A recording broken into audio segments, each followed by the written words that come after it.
সিলেটে ভুল চিকিৎসায় এক রোগীর মৃত্যু হয়েছে। এ ঘটনায় ওই হাসপাতালে উত্তেজনা ছড়িয়ে পড়ে। রোববার দিবাগত রাত নগরীর মির্জাজাঙ্গালে অবস্থিত সেইফয়ে হাসপাতালে এই ঘটনা ঘটে। নিহত মৌলানা শফিকুর রহমান গোলাপগঞ্জ উপজেলার চৌগরি গ্রামের বাসিন্দা। তিনি মূত্রতলির পাত্র অপারেশনের জন্য ওই হাসপাতালে ভর্তি হন। রোগীর স্বজনরা জানান, রবিবার সন্ধ্যা 6টার দিকে তার অপারেশন শুরু হয়।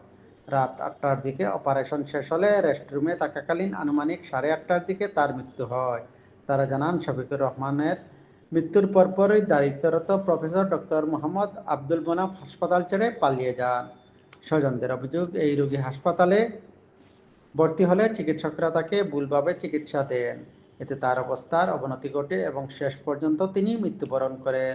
বিষয়টি জানাজানি হলে রোগীর স্বজন ও স্থানীয়রা ক্ষুব্ধ হয়ে হাসপাতালে জড়ো হন। খবর পেয়ে পুলিশ ঘটনাস্থলে গিয়ে পরিস্থিতি নিয়ন্ত্রণে আনে।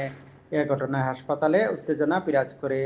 এদিকে প্রফেসর ডক্টর মোহাম্মদ আব্দুল মোনাফের কর্তব্য অবহেলার জন্য রোগীর মৃত্যু হয়, এমনটাই জানিয়েছেন হাসপাতাল কর্তৃপক্ষ। তারা তাদের নিজস্ব পেটে তাদের ভুল চিকিৎসার জন্য লিখিতভাবে পুলিশের কাছে দিচ্ছেন বলে জানা গেছে।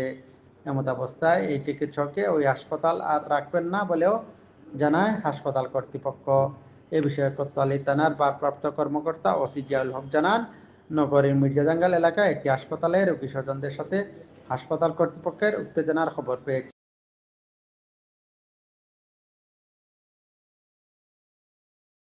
এ বিষয়ে সিলেটের civil surgeon doctor Nasir Uddin বলেন, বিষয়টি শুনেছি, আমরা হাসপাতালের বিরুদ্ধে অভিযোগ পেলে ব্যবস্থা গ্রহণ করব। হাসপাতাল কর্তৃপক্ষের সাথে মুঠোফোনে বারবার যোগাযোগ করা হলে ফোন রিসিভ করেননি।